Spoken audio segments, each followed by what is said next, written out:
Hey guys, Ninyosh here, and as a continuation from my Hyperion solo yesterday, today I have a Master G solo. Now, Master G is considered one of the hardest raid bosses to solo or fight in general overall because um weapon damage does not affect him at all. The only way you can kill him is with the corrosion, that the acid pools that form on the ground throughout the whole fight. Now, my loadout for Master G was the same loadout that I used for Hyperion. I have the Slagged Sandhawk, the regular Sandhawk, the Hammerbuster, the Norfleet, a legendary soldier class mod, I believe. Um, but the regular B shield, a vitality relic for like plus 53% or plus 56, one of those.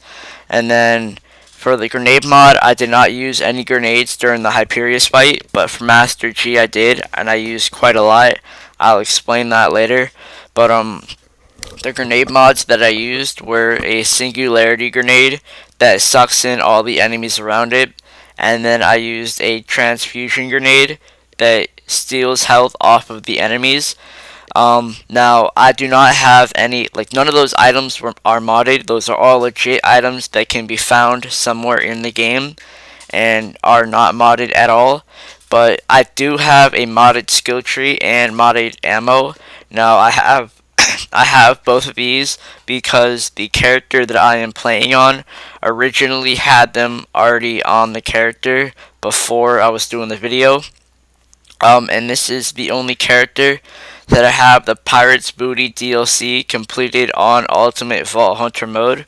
So this was the only eligible character to fight Master G with. But I did, well, the full skill tree would not really matter for the fight, except for the part where you run faster after you kill an enemy, and you have two turrets that are fully decked out. But even with that, the damage does not affect Master G at all, so the turrets would not really do much towards the whole fight overall, except lure him away, but that's a different story. But I did use more grenades throughout the whole fight than you have legitly, and I needed to do that. That was the only way I would have been able to kill him, but nothing else is modded. My shield, nothing else is modded. It is all legit. But so a quick overview of the Master G fight for those of you guys that do not know. What happens is Master G starts off in a room by himself, and then throughout the whole fight, these little sandworms will pop up and they spit corrosive, like they'll shoot these corrosive balls at you throughout the whole time that they're alive. And those aren't that big of a deal. They'll do quite a lot of damage to you, but the damage will go away. But that's not the main point. The main point is after you kill these sandworms, these pool of acid will form on the ground, and you will see the center point. And the longer that pool is there, the larger it gets. So if you kill a sandworm and you leave it there for a minute, the pile will get, over time, it will get bigger and bigger and bigger and will fill up the whole room. And there can be an unlimited amount of acid pools on the floor, but the only way to get rid of them is to soak them up. Either you or Master G must soak them up for them to disappear. But if you soak them up yourself, you will get a debuff on you that will do corrosive damage to you for the rest of the fight constantly, so your shield will never regenerate again throughout for the whole fight. And if he gets it, the same thing will happen to him, where he will continuously take damage throughout the whole fight. So obviously what you want to do is you want to kill all the sandworms, and you want to have the sandworm, no, you want to have Master G absorb the whole sandworm pile.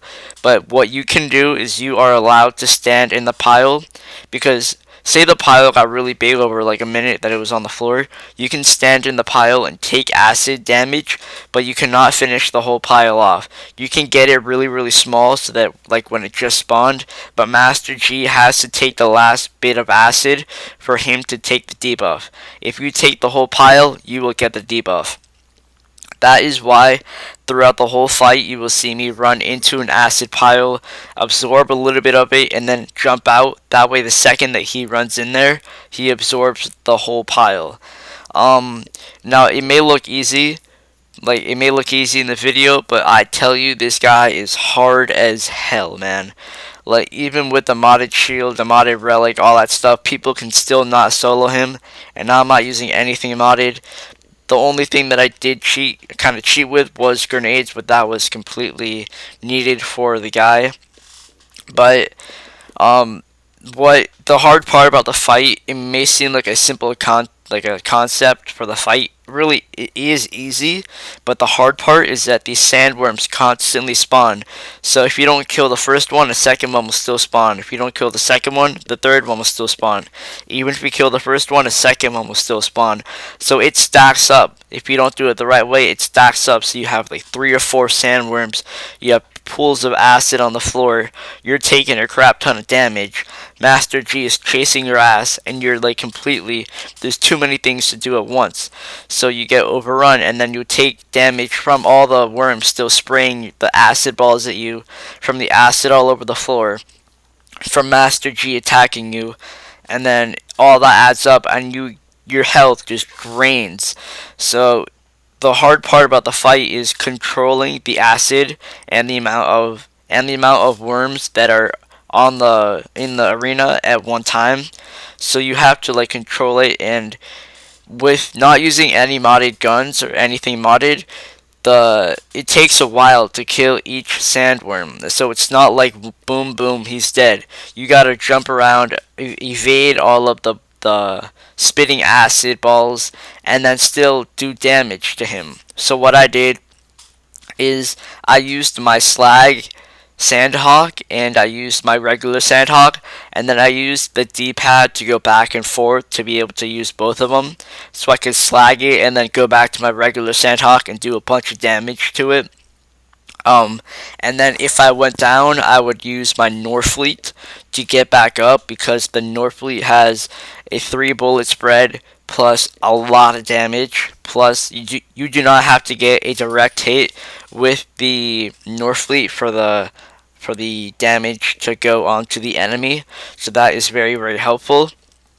But throughout the fight, Master G will also start shooting these harpoons, and these harpoons, if you get hit by one, will basically drain your whole shield and your health bar down to like 1,000 health or something like that. So they may be slow moving, but they're still really hard to dodge because they're constantly being shot. Then you constantly have to move from the sandworms, so you might get hit by 1 or 2. Now this raid boss is actually meant for 4 people, because you have to coordinate you have to coordinate how you will take out the sandworms, and who will have Master G on them, and then who will soak up the sandworm pile, and then who will kill the sandworms. There's a lot of different coordination effects that you have to coordinate with your team to make sure you get it all done and done properly. So obviously with one person it is a lot harder because you were doing everything yourself. Also with 4 people, if you have a Siren, the Siren can instant res with the phase lock ability, and it can heal people upon shooting them. So there's other added benefits of team killing that you do not have while you're playing solo. So it was incredibly hard. It took me about 30 attempts to kill this guy. 30 freaking attempts, but in the end I finally got him dead, killed him, got him dead, lol. But I finally killed him, and it was really, really relieving because it was hard.